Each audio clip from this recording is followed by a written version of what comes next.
के लिए हमारे साथ खास मेहमान हैं डॉक्टर गुलेरिया हमारे साथ जुड़ रहे हैं, जो कि एम्स के निदेशक हैं। बहुत शुक्रिया डॉक्टर साहब हमको ये वक्त देने के लिए। दर्शकों के कई सवाल होते हैं। सबसे पहले हम आपसे जानना चाहेंगे कि आज जैसे हाईकोर्ट ने पूछा है कि आप हमें डेटा दें कि आखिर जब 10 से 14 दिन के बीच में मरीज ठीक हो जा रहा है तो फिर बेड्स की इतनी कमी क्यों है। जो एक्सपर्ट्स हैं वो भी ये कहते हैं कि जो इन्फेक्शन हो रहा है वो 3 दिन के अंदर पूरा फैल जा रहा है और 10 से 14 दिन का ठीक होने का वक्त है। ऐसे में आखिर हो क्या रहा है? क्या सच में ऐसा है कि एक्चुअली इतने दिनों में मरीज ठीक नहीं हो रहे हैं? क्या हो रहा है? नहीं, आपकी बात सही है। अगर हम एवरेज निकालें तो 7 से 10 दिन तक ज़्यादातर मरीज ठीक हो जाते हैं। कुछ जो वेंटिलेटर वाले मरीज हैं या जिनको हाई ऑक्सीजन की ज़रूरत है वो कभी 3 हफ्ते तक भी रह सकते हैं।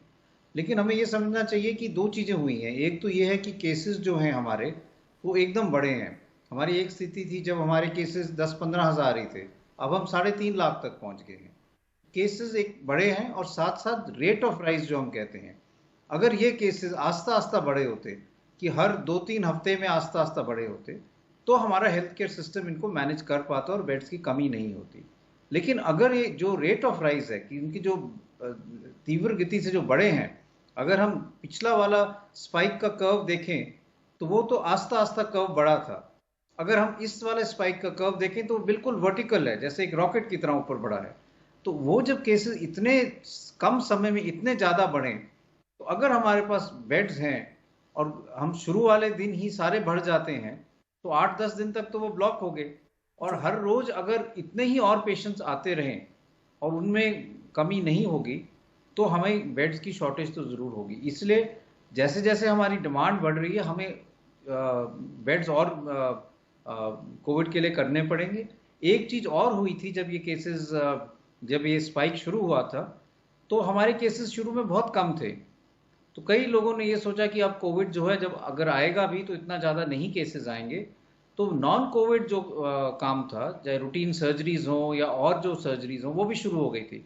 तो कई हॉस्पिटल्स ने कोविड केयर काफ़ी कम कर दिया था और नॉन कोविड केयर पे ज़्यादा ध्यान देना शुरू किया। तो उसके भी काफ़ी मरीज दाखिल थे। तो कुछ टाइम ये भी लगा कि अब हम पूरा फिर से वापस प्योर कोविड केयर में जाएं और सिर्फ इमरजेंसीज, ट्रॉमा, कैंसर यही हम ट्रीट करें और जो चीज़ें हैं उसको हम थोड़ा होल्ड में डालें, जैसे हमने पिछले साल किया था। तो इसमें भी थोड़ा समय लगा जिसके कारण बेड्स की कमी एकदम क्रिएट हो गई। जी। कई लोगों को हम सुनते हैं डॉक्टर गुलेरिया, वो कहते हैं कि हमने तो घर से बाहर कदम भी नहीं रखा फिर भी हमें इन्फेक्शन हो गया। इसका क्या मतलब है? तो 2 चीजें समझने का जरूरत है। ये जो इन्फेक्शन है ये ड्रॉपलेट और एयरबॉर्न इन्फेक्शन है। आप अगर आपके घर में कोई व्यक्ति आता है, आप नहीं बाहर गए। मुझे याद है एक व्यक्ति ने मुझे यही कहा कि हम तो, मेरे माता पिता तो घर से बाहर नहीं गए, उनको कैसे हो गया। लेकिन जब पूछा तो उन्होंने कहा उनका एसी काम नहीं कर रहा था तो एक मैकेनिक आया था एसी ठीक करने के लिए। तो आप घर से बाहर नहीं गए लेकिन घर के अंदर कोई ना कोई आ सकता है, चाहे वो मेड हो, चाहे सफाई करने वाले हों, या कोई आपका, जैसे मैंने कहा एयर कंडीशनर खराब हो गया, कोई उसको ठीक करने आया। हमें यह भी पता है कि कई लोग ऐसे हैं, 30 से 30% तक ऐसे लोग हो सकते हैं जो इन्फेक्शियस हैं लेकिन उनको कोई लक्षण नहीं है, उनको पता भी नहीं कि उनको कोविड है। लेकिन अगर वो बोलते हैं, खांसते हैं या छींकते हैं तो वायरस हवा में आ जाता है। और अगर वो अंदर इंडोर एनवायरनमेंट है जहां वेंटिलेशन अच्छी नहीं है तो वायरस हवा में कई घंटे रह सकता है। तो वो व्यक्ति तो चला गया, आप उस कमरे में आए और आपने जब वहीं पे बैठे रहे तो वो वायरस जो है वो हवा में अभी भी है और वो आपको इन्फेक्ट कर सकता है।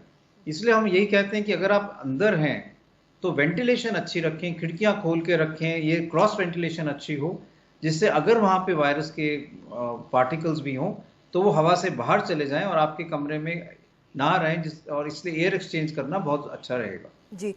एक इंटरव्यू आज आया है डॉक्टर फाउची का, वो कह रहे हैं कि जो अमेरिका में जो स्पीयरहेड कर रहे हैं पूरा जो ये प्रोग्राम है वैक्सीनेशन का, कोरोना के खिलाफ जो कदम उठाने का, उन्होंने एक चीज़ कही है कि जो जितना भयानक ये बन गया है, ये स्थिति जितनी भयावह हो चुकी है, उसमें लॉकडाउन के अलावा इसका स्प्रेड रोकने के लिए और कोई उपाय नहीं है। क्या आप जो यहाँ पर देख रहे हैं, आपको भी ऐसा लगता है, या फिर जो छोटे छोटे कंटेनमेंट जोन की बात की जा रही है वो ज्यादा इफेक्टिव रहेगा? नहीं, हमें तो ये करना चाहिए कि जहां जहां केसेस बढ़ रहे हैं, 10% से ज्यादा पॉजिटिविटी रेट है, जहां आप ये देख रहे हो कि आपके 60% से ज्यादा कोविड बेड्स भर गए हैं, उस एरिया में आपको एकदम कंटेनमेंट कहें या लॉकडाउन कहें, आपको कुछ ना कुछ करना पड़ेगा जिससे हम केसेस को रोकें। क्योंकि हेल्थ केयर सिस्टम जो है, चाहे बेड्स की बात करें, चाहे ऑक्सीजन की बात करें, चाहे केयर की बात करें, वो उसको सपोर्ट नहीं कर पाएगा अगर और केसेस बढ़ेंगे। तो एक तो हमें अपना हेल्थ केयर सिस्टम बढ़ाना है, बेड्स बढ़ाने हैं, ऑक्सीजन पॉइंट्स बढ़ाने हैं, इंफ्रास्ट्रक्चर बढ़ाना है, मैन पावर बढ़ाना है। लेकिन साथ साथ हमें ऐसा भी करना है कि हम अपने केसेस कम करें। तो जहां पे वायरस बहुत ज्यादा फैल रहा है, वहां पे चेन ऑफ ट्रांसमिशन को रोकने की जरूरत है। और हमें पता है कि ये ह्यूमन टू ह्यूमन स्प्रेड है, एक व्यक्ति से दूसरे व्यक्ति से ही वायरस फैलता है। ऐसे तो है नहीं कि ये पानी से फैलता हो या मच्छरों से फैलता हो। इसलिए अगर हम लॉकडाउन वहां करें और हम लोगों को मिलने ना दें, एक दूसरे के पास ना आने दें कुछ दिनों के लिए, तो हम वायरस की फैलने का रोक सकते हैं, चेन ऑफ ट्रांसमिशन को तोड़ सकते हैं। और ये हमने नहीं देखा, यूरोप ने भी देखा है, यूएस ने भी देखा है, यूके ने भी देखा है।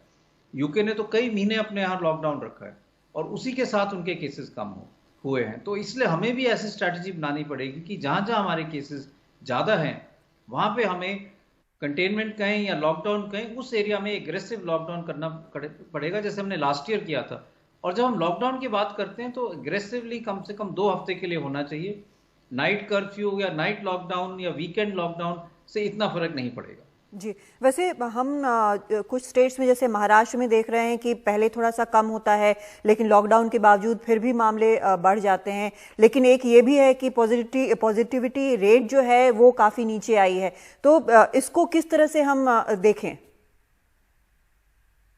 तो आपकी बात सही है, जैसे जैसे लॉकडाउन होगा तो हमें केसेस थोड़े कम होंगे, पॉजिटिविटी रेट कम होगी, लेकिन उसके बाद भी हमें पूरे एहतियात रखने की जरूरत है। जी, बैलेंस जो करना है ना, वो ये है कि हम अपने पॉजिटिविटी रेट कम करें, जिससे कि हमारे हॉस्पिटल को, हेल्थ के इंफ्रास्ट्रक्चर को समय मिले और केसेस की एकदम नंबर्स ना बढ़े। जी, साथ साथ हमें ये भी देखना पड़ेगा कि इकोनॉमी या जो लोगों की लाइवलीहुड है उसको भी कैसे बैलेंस किया जाए। जी, तो कुछ दिनों के लिए, 2 हफ्ते के लिए लॉकडाउन के बाद आस्ता आस्ता खोल सकते हैं, लेकिन ये देखना पड़ेगा कि अगर खोलने के बाद एकदम केसेस फिर से बढ़ने शुरू हुए तो हो सकता है कि फिर से लॉकडाउन करना पड़े। तो जी। इस टाइप की स्ट्रैटेजी बनानी पड़ेगी जिससे हम लाइव्स और लाइवलीहुड दोनों को कुछ ना कुछ कर पाएं और हमारे हेल्थ इंफ्रास्ट्रक्चर में स्ट्रेन कम हो।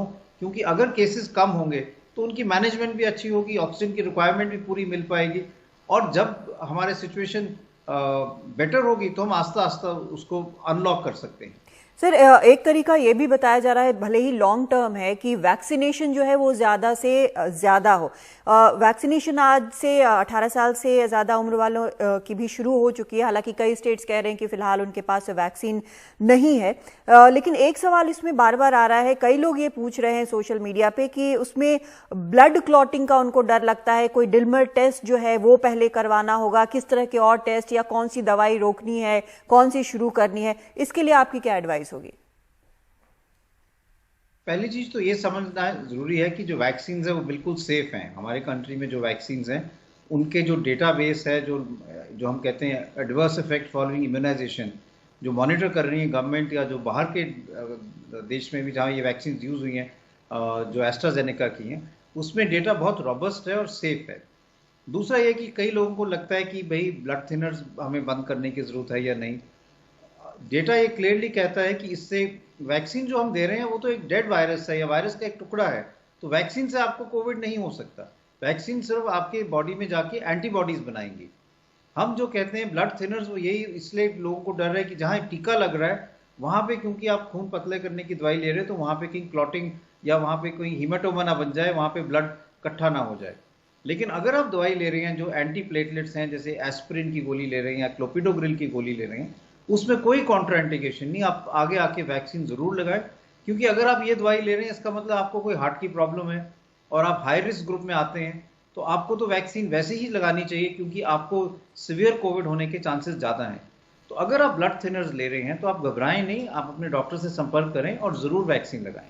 जी, एक चीज़ और जो सामने आई है वो ये कि न सिर्फ बाकी दवाएं बल्कि यहाँ तक कि विटामिन्स भी लोग खरीद खरीद कर होर्ड कर रहे हैं, जमा करके रख रहे हैं। तो ये क्या इसकी कोई ज़रूरत है?